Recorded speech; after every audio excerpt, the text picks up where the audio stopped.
So, from what I've seen, you upload a video to YouTube and think you're done with it, it'll be watched on its own.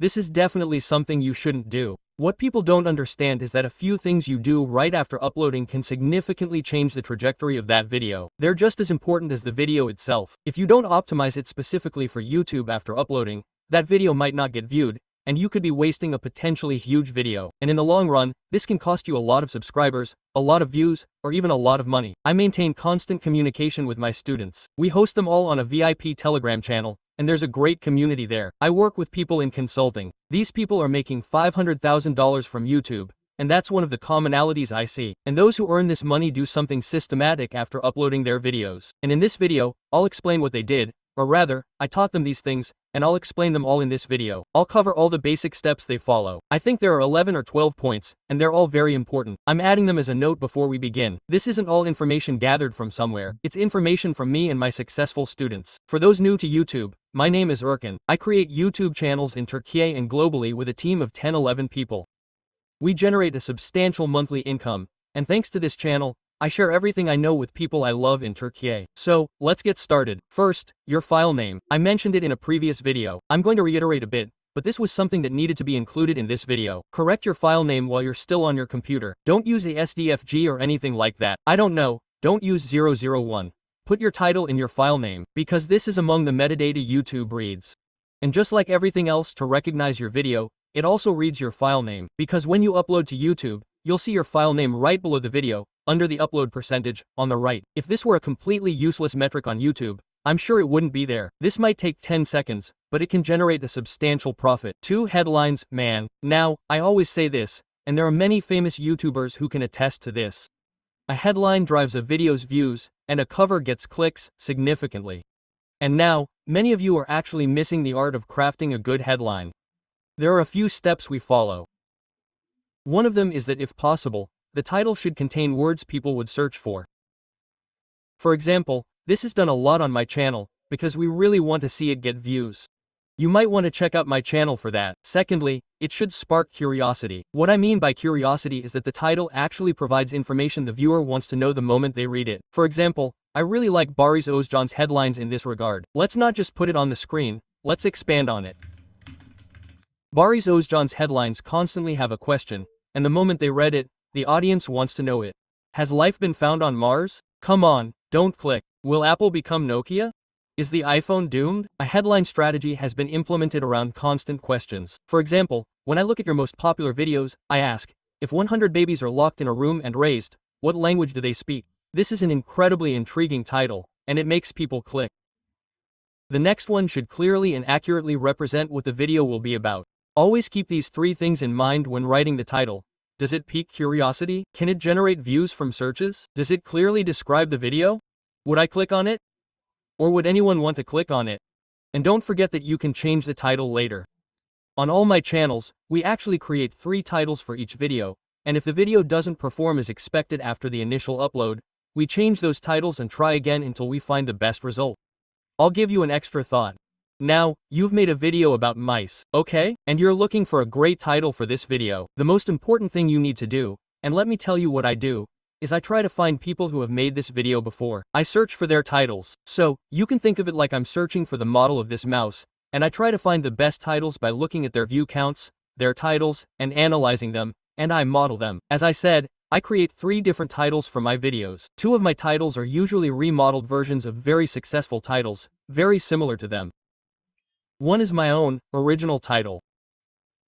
This way, I can come up with something truly unique because I'm doing something unique. If I haven't, the 2 titles I've modeled will work. I'm solving the title problem very clearly with this method. By the way, no one will give you this information, friends. This is the best way. Next, optimize the description. As you've heard the word SEO, you might say it was in the past, but it's still very important and becomes even more important depending on the size of your channel. Conversely, it's less important for large channels. It's vital for small channels. First, I see people writing, "Thank you for watching," in the description. I don't know, they include a link, their Instagram account. It's insufficient. It's incredibly inadequate for describing the video and optimizing it. First, I always say the first 2 lines are worth their weight in gold. In the first 2 lines, always write a logical text related to the video, possibly including keywords. I don't usually prioritize such things on this channel because it's not a view-focused channel, but I can do it for this video. You can check my description. Second, definitely direct me to another long-form video of yours. This is crucial.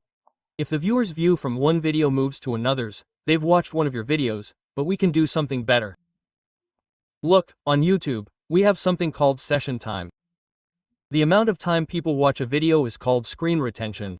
If they watch your next video after one, that's session time, and it's one of YouTube's most valuable metrics. Definitely include a different long-form video in your description, and definitely include a short description of your channel in your description. If I remember correctly, I have one on my channel. Generally, you need to include what people can find on this channel in the description.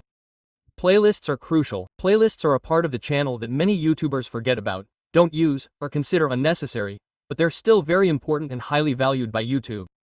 Every video absolutely must be in at least one playlist, and you need to link videos from the same category into different playlists.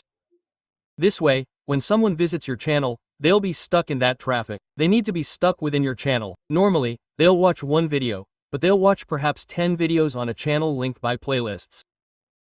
This automatically means you'll double your income from that person, and it will significantly increase session time. Create multiple thumbnails. The thumbnail is more important than the title. Look, we mentioned the title's importance. The thumbnail is even more important. After the video idea, the thumbnail is the most important thing. It's so important that even if you've made a terrible video, a good thumbnail can really get you viewed. I've tried this. I have 3 different thumbnail options for each of my videos. The same method. The first 2 are remodeled versions of successful covers. One is completely original, and I upload all 3 to YouTube simultaneously. As an A/B test, YouTube selects the best one and puts it forward. Then, the tags for the video. Tags are crucial. We call this text. The effect of tags. It's not like the yes effect. I admit this, but it's still important for smaller channels. You have to do this from the very beginning to educate your audience and build a consistent audience. Because you need to describe your content to YouTube so it reaches the right people, and you need to choose incredibly specific keywords. For example, if I'm a technology channel and I'm making a video about laptops, I'll use keywords like technology, laptop, and computer, but more importantly, I need to use specific keywords to clearly describe the video to people searching for it. Isn't the MacBook Pro unboxing much more specific? It's much clearer and describes the video much more clearly. MacBook review.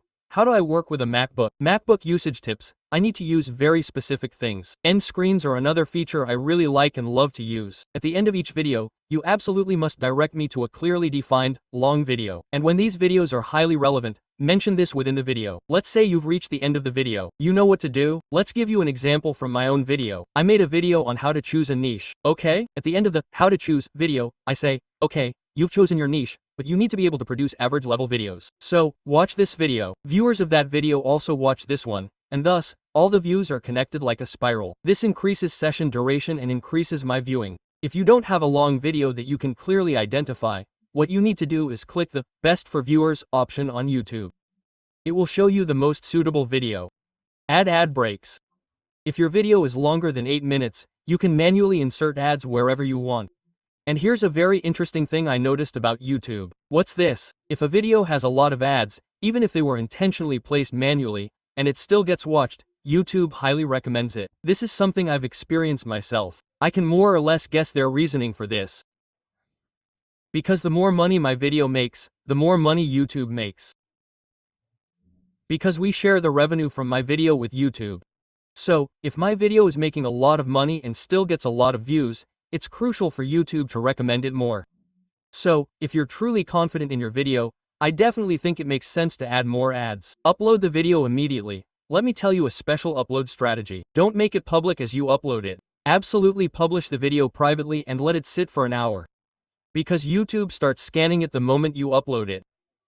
Perhaps your video is short, so it'll upload very quickly and it might not have time to scan it properly, so it might not recognize it. Publish your video privately. Do everything I mentioned in this video. Then, make it public. Don't drag it directly from your desktop and make it 70, 80, 90, or 100% public. After uploading your video, don't watch it or send it to others immediately. Your video grows completely organically, my friends. Let's say you uploaded someone randomly, like your mom, dad, or friend. Since they won't be interested in this video, YouTube will be confused about who's watching it based on their interests. Your video should always be in front of people who are genuinely interested in that field. Don't just watch your video yourself, don't send it to someone. Let it grow on its own. Lastly, and most importantly, engage with the community. Friends, if you don't have a community, no matter how high your view count is, it's just a passing experience.